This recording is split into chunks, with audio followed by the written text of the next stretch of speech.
Okay, hello. This is lesson number 21 in a series of lectures on how the USA is cooking up a new Cold War with Russia. Alright, today we're going to focus on Russia's poor military material readiness. Alright, so the USA is cooking up a new Cold War with Russia using multiple attacks, multiple provocation threats, multiple get you again games. Remember, we went through 17 attacks on top of, cyber and election interference, which they're doing to us. They're doing those two things to us. We're doing it to them. Plus, we're doing 17 other things. But what do? We focus on only the two things they do to us, totally overlooking all the crap we do to them. Right, which is typical human nature. All right, and for another way is the USA is manufacturing the perception that Russia is intent on attacking West, conquering European nations to rebuild its glorious empire of old. That's what politicians and military leaders have said. Right? Now, the notion that Russia is intent on attacking nations to the west is exaggerated bullshit. Given A, Russia is overwhelmingly overmatched by NATO. Right, we'll go through some examples today. I can't go through every weapon system. Right. B, in non-NATO nations, Russia would be marred down in a blood-draining proxy war with the West. Right, we just fuel a proxy war to bleed them dry, with little sweat off of our brow. See, Russia has little to gain by attacking West, yet has much to lose. All right, so coming up, I'll go through the economies of these nations, the industries, the resources, and I'll show you that there's like little or nothing to gain from taking these countries. It's not worth it. And yet at the same time, Russia has much to lose. What's going to happen right away? First thing that's going to happen is UN's going to slap economic sanctions on Russia. This is going to hurt them hard, right? And then they're going to lose gas sales. And then they're going to lose oil sales, right? And D, Russia's piss-poor military performance in his last three wars, which, is indication they can't do this. They had trouble with Chechnya, a tiny province in their own country. They lost the first Chechen war, and it took 10 years to settle the second. Right? And their invasion of Georgia was an example of farcical military incompetence, a debacle. Right? Okay. And then to E, Russia's poor military material readiness, which is the focus of the lesson today. Right? And now, I fully expect an attack on this, people want to attack every time. But what I say is attack all the facts. Don't nitpick or STFU. Right? You know what that means. Right? All right, and so that's what I expect. I expect them to shift focus on the 1 weak link, make a single point attack. That's typical method of lying. Make a single point attack, shift your focus there, all focus shift there. All right, and then say, see, that proves everything wrong by attacking one little point. All right, and it works if people don't remember anything, which is typical. All right, so first thing I want to do is give you an overview of military power. What is the basis of it? I mean, there's a lot to it, but this is something I teach in my first lesson in sociology. I cover the basic theories in sociology, one of which is conflict theory. And in my discussion of conflict theory, I say that, in regards to military power, right, half of all strategy, right, involves effective control of resources. Right? Now, the two main resources are human and material. Right, we're going to focus on material today, but I'll just give you a brief discussion of human resources. When it comes to the military, a key means of acquiring human resources is recruiting, getting talented people, smart people, right? All right, and then you want to train them, give them effective training. All right, that's huge. Make them effective, and you want to have effective discipline. And then a key thing, probably the most important, is morale. Right? There's a number of means of making morale. Perhaps one of the most important is small unit cohesion. Cohesion within the small unit. Who do you really fight for? Right? Your buddies, the guys, right? Who are going to be there for you, and you're going to be there for them. The guy in the foxhole next to you. That's the idea. Right? Another thing is regimental esprit. This is important. One example is the Marine Corps. Across the board, Marines, almost to a man, are very good fighters. And a big part of that is regimental esprit, that whole attitude that we're war fighters, right? All right. And then another thing is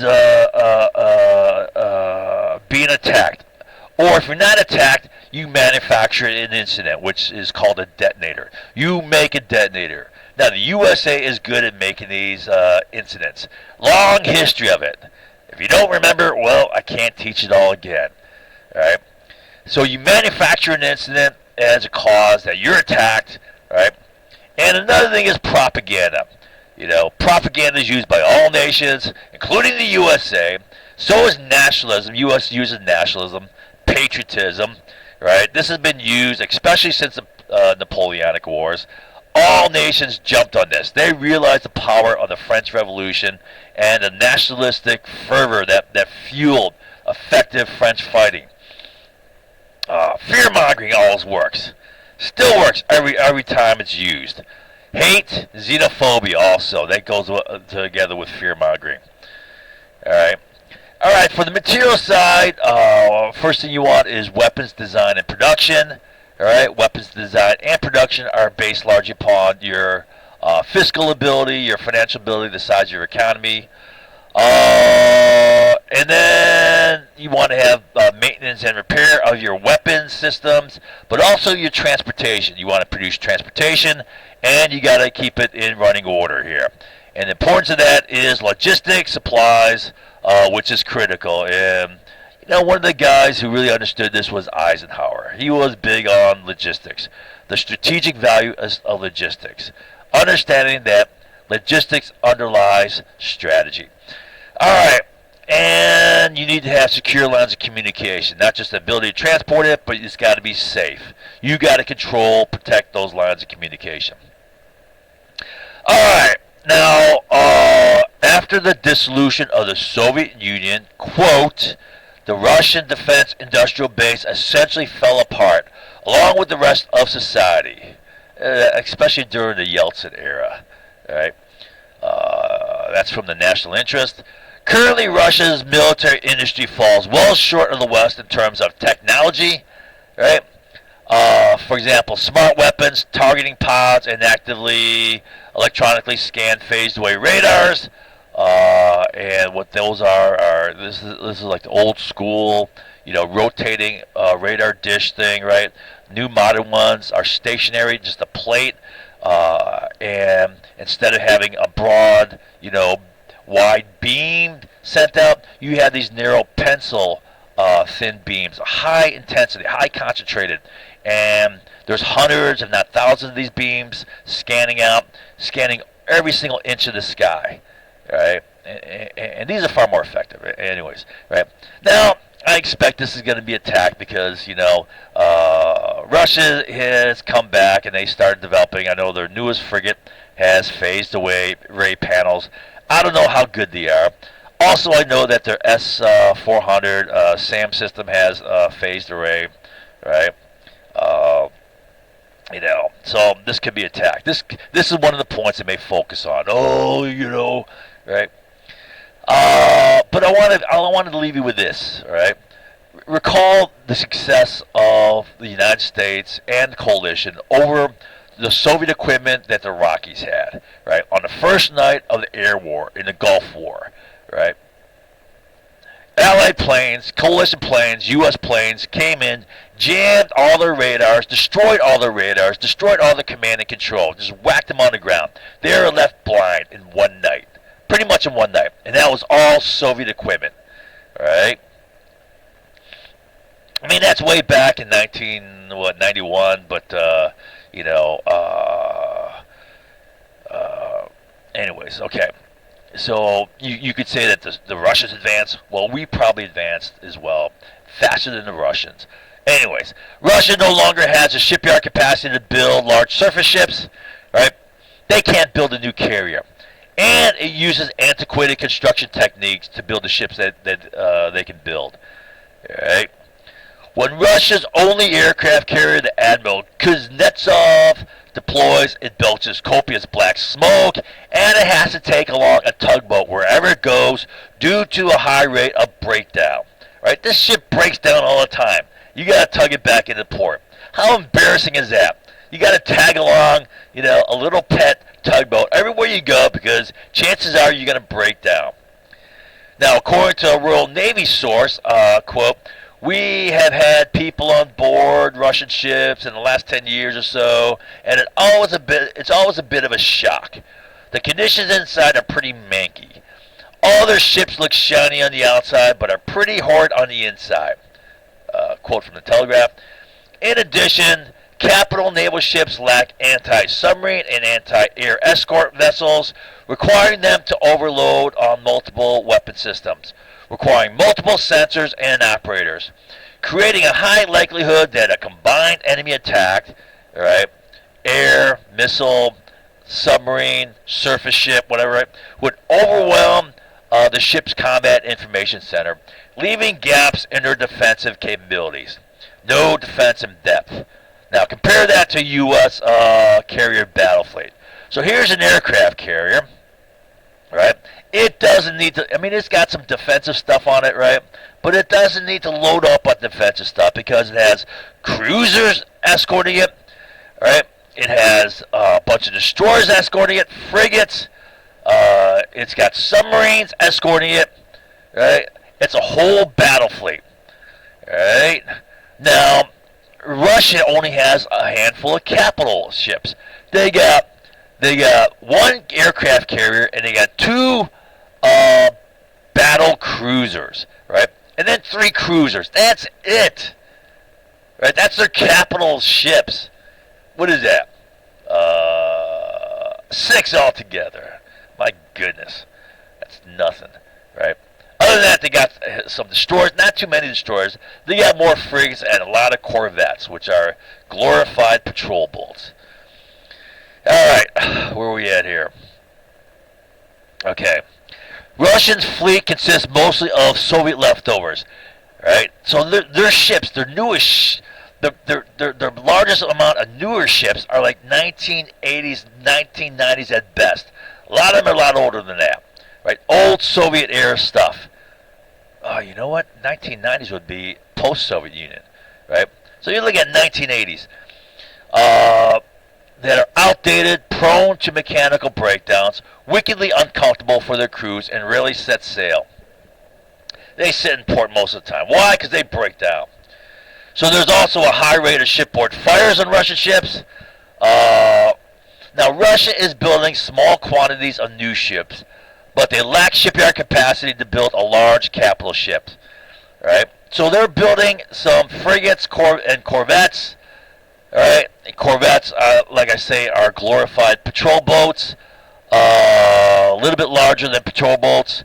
They built a couple of new amphibs, right? Now, a key example is their lighter class destroyer. It was canceled due to fiscal inability to pay for it, right? All right, so they got limitations on being able just to build ships, all right? Both in terms of shipyard and in terms of money. Alright, so here's the one aircraft carrier. Now, not only does Russia's only aircraft carrier break down often, requiring a tugboat to go with it everywhere it goes, it can only carry 24 fixed-wing aircraft, launched without catapults. It's got to launch with its jump ramp. Right? Now, that limits the weapons payload the planes can carry, right? and it limits the launch rate. U.S. carriers, on the other hand, U.S. has 11 super carriers. So they got one of these, we got 11 of these. Right? Each of these has 4 catapults. Right? 11 super carriers, 10 Nimitz and 1 Ford, with another 4 Ford-class carriers either under construction or on order. Right? And each of these carry 90 aircraft. Roughly 4 times more aircraft on each of these than every one of these. And they only got one of these. Right? So that's overwhelming superiority. Now, on top of that, the U.S. also has 16 multi-purpose amphibious aircraft carriers. Right? So these are typically used for Marines, but they can be loaded up with up to 20 F-35s. Right? They also carry helicopters. Looks like to be a helicopter. That looks like an Osprey, which is a helicopter airplane. Takes off like a helicopter, but once you get in the air, the big propellers turn, so it flies like an airplane, a lot faster than a helicopter. Right? All right. So now that gives you 27. Plus 4 coming on, but I said minus 4 too, because I'm assuming that as you bring on each new Ford class carrier, they're going to retire one of the Nimitz class carriers. All right. Now, if you combine that with NATO, well, France has 4 carriers. Britain has 2. Italy has 2. Spain has 1. Turkey has 1. So that's a 37-to-1 ratio. Right? 37 decent carriers, 11 of which are super carriers, to 1 crappy, broken down, ineffective little carrier. All right? And that's looking at only carriers, not all the other ships and submarines that NATO overwhelmingly has superiority over Russia. Right? And then on top of that, right, what's often overlooked is Russia's vulnerability as far as shipping lanes. All right? We said that Russia is a landlocked nation, except for 3 shipping routes, right? From Murmansk through the Greenland, Iceland, UK gap, which can be cut off, right? Or from St. Petersburg through the Baltic, through the Skagerrak gap, which can be cut off, right? And Black Sea, which, that's the importance of Crimea, but it's got to get through the Bosphorus and Dardanelles Straits here, which can be cut off. All right? A lot of people think, well, if Russia invades into Europe, it's going to be a ground war. Oh, hell no. A key integral part of the strategy would be to cut off Russia's commerce, kill their economy, shut them down. All right? And it'd be easy to do with overwhelming naval superiority. This would be a very vulnerable Achilles heel to them. All right? That's overlooked. Another bit of Russian vulnerability. All right? Attack that. Yeah, go ahead and attack that. Go ahead and attack these numbers. How are you going to do that? Overlook it all. Focus on phased array. That's what you're going to do. That's debatable, so forget everything else. Typical things liars do. All right, so this comes from an article in the Business Insider. Right? I mean, this is obvious stuff. It's just a summary. It's 5 ways Russia's military is falling apart. 1, planes are falling out of the sky, right? Which is true. They're always having breakdowns in the air. Pilots having to eject. Including recently, one of their Su-57s, or latest fighter, December of last year, or well, actually 2019. So about a year ago, one of the Su-57s crashed. Their only carrier needs a tug wherever it goes and cannot launch fully armed planes. They have a heavy reliance upon conscripts and soldiers forced into contracts. We'll talk about that in an upcoming section here. Failures during power display parades. You ever see those big parades they have to show off their forces? in downtown Moscow, right in front of the Kremlin, right, the big open plaza there, right. Well, they're rolling through with tanks and with trucks and missile carriers and whatever, right, and their crap is breaking down in the parade, right. They gotta call in AAA, get a tow, right. Right? It's pretty damn embarrassing. Their funding situation is bad and getting worse. All right. So this is critical. This is critical to warfighting. We've talked about this, right? How throughout history, warfighting capacity has been based upon your economic capacity, right? And look at just the funding.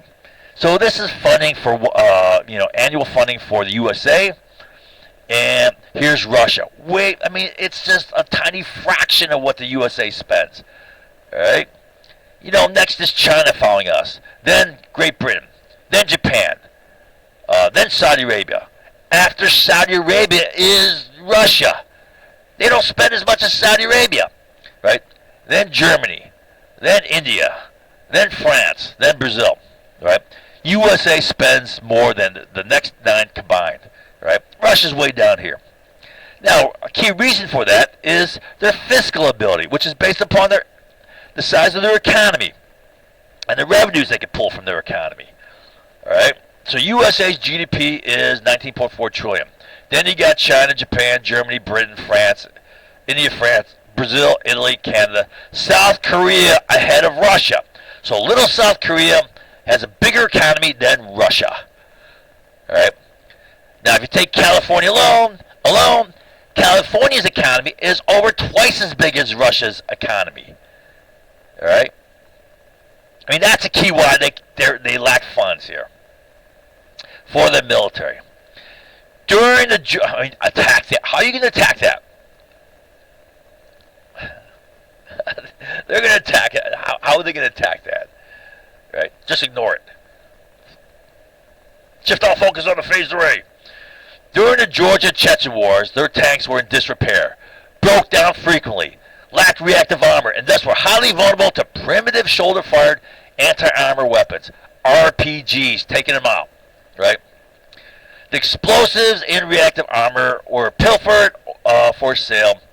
Roughly half of Russian tanks are T-62, T-72s. These are old. These are 1960s, 1970s Soviet-era tanks. They have the bulk of their tanks are these T-80s, and these have problems. Right? They've been shown to be ineffective in Georgia. No. Ineffective in Chechnya. These were ineffective in Chechnya. I'm sorry, Chechnya. And Russia only has 519 T-90s, which are upgraded versions of the T-72. Now, I want to mention the T-14 Armata here. That's their newest tank. It's a highly automated tank with auto-loading system, only a 3-man crew. All right. I want to mention it here because if I don't mention it here, they're going to say, "Oh, he's bullshit. He's not mentioning them." Right? But they're not buying these in quantity yet. Right? They have a very few of these. Right? And I want to also mention the Gulf War example. So during the Gulf War, whether it was N1 Abrams, whether it was British Challengers, or whoever provided tanks, they just cleaned house on the old Soviet stuff. All right? It was just overwhelming destruction of Soviet stuff. All right. The majority of Russian forces currently fighting in Syria are still using 1970s hardware, old Soviet equipment. All right. And here are some aircraft problems. Here's a quote. The Russian Air Force, I'm sorry. The Russian Air Force, for example, is buying small numbers of modern combat aircraft built in boutique-sized batches, right? Small batches. The country is building Su-30 M2s, Su-30 SMs, Su-35Ss, and Su-34s, which are all derivatives of the same basic Su-27 flanker airframe, but don't share a lot of parts commonality, and that complicates maintenance and repair logistics. It's also buying MiG-29 derivatives, for example, the MiG-35, which add to the problem. Russia is also starting to develop at least 3 new types of aircraft, but it's not clear how they'll pay for such expensive programs. Unquote. So, in early 2006, Russia integrated its aviation companies into a single state-owned holding called the United Aviation Building Corporation, which has proven to be a failure, incapable of innovation and adaptation. An example is Russia's failed attempt at a 5th-generation stealth fighter, the Su-57. Now, I'm going to get attacked here. Oh, that Su-57 is big and scary and awesome. Right? Right? Well, let's see what the evidence shows. Whose production suffered cost overruns and design development problems, having questionable stealth, especially from behind, with its 2-dimensional thrust vectoring nozzles.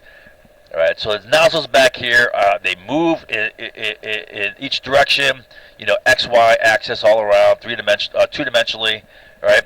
And that destroys its stealth from behind, right? And I say, in fact, the Su-57 was being developed in partnership with India, but in 2018. India pulled the plug on it. They bailed out of the project because Su-57 did not meet requirements for stealth, combat avionics, radars, and sensors, right? Which is typical. That's classic Russian weakness. Currently, Russia has only 12, minus 1 because they lost one Su-57s. However, in the 2019, Putin announced an order for 76 additional Su-57s to be delivered by 2028. Right? Now, I want to give a note here to give you an idea of past historical record of performance, comparing U.S. versus Russian-Soviet stuff. One example is F-15 Eagle. Here's an F-15 right here. Right? It has a kill ratio of 104-0. Almost all of these are Russian aircraft they shot down. Only a tiny few were French F-1 Mirage fighters shot down. Right?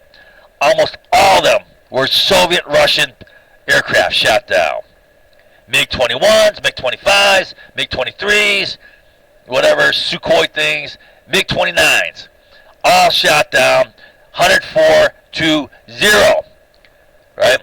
Now, this huge ratio, you could say it's infinite right now, right? But that would be an exaggeration because all it takes is 1 to change that. Is largely due to superior avionics, radar, weapons guidance, and missiles. And this Russian shortfall is further increased with F-35, which is, advancing in leaps and bounds in exactly this area. Radar. They're not just using radar. F-35 has some crazy sophisticated and effective infrared sensor, that can detect heat signatures at super long ranges. Now note, the only advantage of the Su-57 over the F-35 may be maneuverability and speed. Oh, by the way, the key advantage of an infrared sensor over radar is that infrared sensor is totally passive. You don't have to blast down energy. When you blast down energy in a radar, they know you're there, right? But if it's infrared, it's totally passive, and that's why that gives F-35 stealth, right? Because it can detect enemy aircraft. Here's an F-35. Here's a Sukhoi 57. It could detect heat signatures from a long ways away, and they'll never know the F-35 is there. No, the only advantage in Su-57 over an F-35 may be maneuverability and speed. So typically, Russian fighters have been known to be highly maneuverable, have good maneuverability, but they lack in the electronics, the avionics, the radars, the weapon systems, the sensors, right, the missile guidance systems, right? All right. But keep in mind the real evidence of effectiveness. 104-0 for the F-15. All right. Attack that. How are you going to attack that? Oh, in my opinion, F-57, Su-57 is better than the F-22. Yeah, right. In Syria, the Su-30s have not been spotted with modern air-to-air missiles. They're using old Soviet stuff. Russian ground vehicles are notoriously prone to breakdown, including tanks, infantry fighting vehicles, armored personnel carriers, trucks, all the vehicles, right? This is compounded by a wide diversity in vehicle types, which makes logistical support for repair parts problematic. Remember, same thing applies to the aircraft, the same thing applies to their ground vehicles, right? They have such a high diversity of types of equipment that it's hard to keep them all running. Alright, and this is a threat to maneuver warfare, but also to logistics. In each of its last 3 wars, Russia suffered logistical problems, causing shortages of ammunition, food, fuel, repair parts. Now, in a proxy war of the West, supply convoys will be whacked. They'll be vulnerable, and they'll be hit by hit-and-run attacks by guerrilla forces, especially if trained, accoutered, provided with equipment and weapons, right, and provided intel by Western special forces. Okay. A nation's economy is their basis of military power, and Russia has the 12th largest GDP, behind South Korea and just ahead of Australia. Right, it's smaller than South Korea, and it's less than half the size of California. U.S. economy is 13 times larger than Russia's. Now, Russia has the 6th largest defense budget, right, behind Saudi Arabia. And it's having problems purchasing warships, Su-57s, T-14 Armada tanks in sufficient quantities. So here's an example. Russia has 12 Su-57s minus 1, right, which is a faulty program. Remember, India bailed on it, right? Not working. It's failing. We're going to bail. 76 are on order to be delivered by 2028. At the same time, U.S. already has 595 F-35s. We also have, I think F-22s are roughly about 100 or so. F-22s. I'm trying to remember. And there are also 2,456 on order for the USA, right? On top of that, there's been F-35s delivered to other countries and many more on order. For example, Britain, I'm not going to go through all these numbers, okay? Britain 138, Italy 131, so forth, right? Grand total is 3,882, right? So compare that to what? 87? Right? Now, if you compare that to NATO alone, NATO's going to have 3,621 F-35s. F-35s alone, right? Compare that to 87 SUs. That's 42 F-35s to every one Su-57, and the F-35s have far superior avionics capability than Su-57s, all right? And then, so it's a 42 to 1 ratio here. That's overwhelming. That's way overkill. And then, remember the carrier advantage. 37 to 1. NATO to Russia. 37 to 1. And then one carrier breaks down. It's crap. Oh, the great Russian military power. They're so scary. 42 to 1 ratio. 37 to 1 ratio. And their stuff is crap. Attack that. Oh, phased array radar. Also recall the proven track record of past battle performance against Russian Soviet weapons. Right? F-15, 104 to 0. M1 Abrams just whacking. I don't know if there was an M1 Abrams destroyed in combat during Desert Storm, right? I know that there was a small number of M1s that were disabled by hit from behind. They had a vulnerable spot in the back, right? If you take out the engine, I mean that's easily fixed. All you got to do is put those grates on there for the bar grates for to block shape charge weapons. First night of the air war, we just took out all the radar and all the command and control. So here's a summary. Russia lags behind in one, military funding, right? They don't compare to,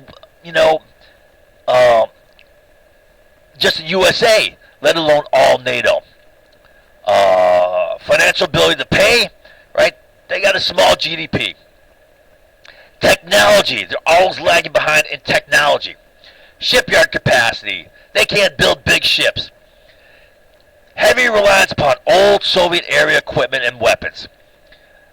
Old ships in disarray, breaking down, catching fire alarm.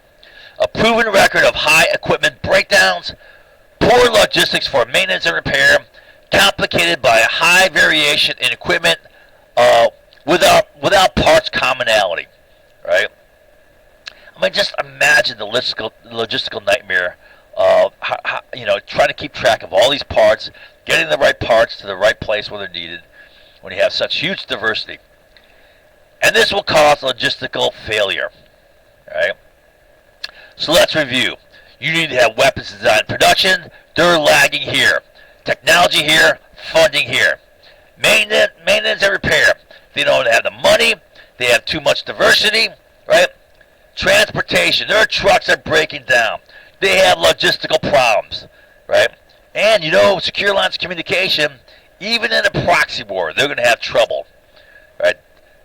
Their truck convoys are going to be whacked by guerrilla, hit and run raids. So finally, how will this be attacked? Right? It's going to be attacked. How? With a big dumbass wave, right? Saying, I don't see it that way. Looky here, look at this one little point. This proves everything. That's what they're going to try to do. Shift all focus to a single point attack. Forget all these glaring, obvious facts that you cannot deny, right? And then make a big wave of that. Now, so the liars will try to shift all focus off of the facts and onto a single point attack. And it will work because 99.9999% of the masses won't retain a single fact. All they will have in their heads is a simple, stupid crap being passed in a 10-second blurb, written at the 4th grade level, and being whipped up into a big wave of social retard reality. So, contest all my facts here or shut the F up. Don't nitpick. For example, phased array, right? They got phased array. Well, they do now. Right? We had phased array for a long time. Our Aegis system has been around for a while, but going back to the 70s. And then have that define everything. So they'll make a single point attack and then say, see, that proves everything wrong. Right? And it works because, people remember nothing else. And don't bring up their Armada tank. Right? Or I'll just kill you on that as well. Right? Just like I did on the Su-57 here on numbers. Right? I can do the same with the Armada tank. Alright, so that's it for that lesson. It's going to be attacked. Just watch. All focus will be shifted off of the facts onto a single point attack.